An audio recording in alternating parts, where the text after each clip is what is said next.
Alors pour la chaudière, le seul bouton à appuyer c'est marche arrêt. En fait, tous ces boutons là, normalement vous en occupez pas. Si vous avez besoin d'y toucher, il faut demander au technicien quand il va faire la maintenance, lui fera les réglages. Parce qu'elle est en mode automatique, donc il n'y a pas besoin d'y toucher. Il y a juste, si vous voulez éteindre la chaudière, vous appuyez ici, elle va s'éteindre. Vous la rallumez, elle va se rallumer. Ça, normalement, je veux dire, vous ne l'éteignez jamais, que si jamais vous partez en vacances pendant un mois, vous voulez l'éteindre, bah, vous appuyez ici. Si jamais ici, ça se met en rouge, ça veut dire qu'il y aurait une panne. Ici, ça se met, là c'est vert, si ça devient rouge, il y a une panne.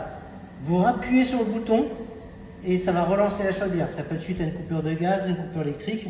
Donc des fois, vous rappuyez, vous pouvez le faire jusqu'à 3 fois. Si au bout de la 3e fois, elle continue à se mettre en rouge, vous nous appelez parce qu'il y aurait une panne, vraiment une panne constante, et là il faudra intervenir avec un technicien.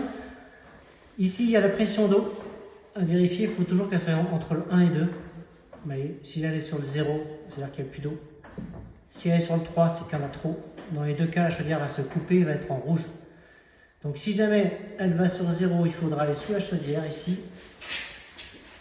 Tac, il faudra ouvrir cette vanne, ça va remplir la chaudière. Il faut rester devant la chaudière parce qu'il faut, ici, plus haut, il ne faut pas que ça monte plus que 2. Voyez. Parce que si vous êtes sur le 3, et ben, c'est-à-dire que vous avez mis trop d'eau et ça va sortir par terre.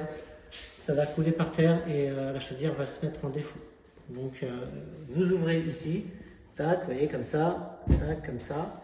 Après vous refermez et vous refermez une fois que la pression ici est remontée dans le verre.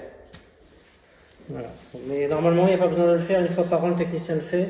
Normalement, il n'y a pas besoin de le faire, sauf si vous faites la purge des radiateurs ou s'il y a une fuite.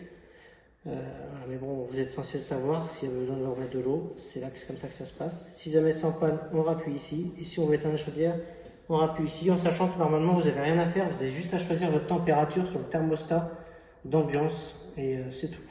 Et, normalement, le reste, c'est automatique.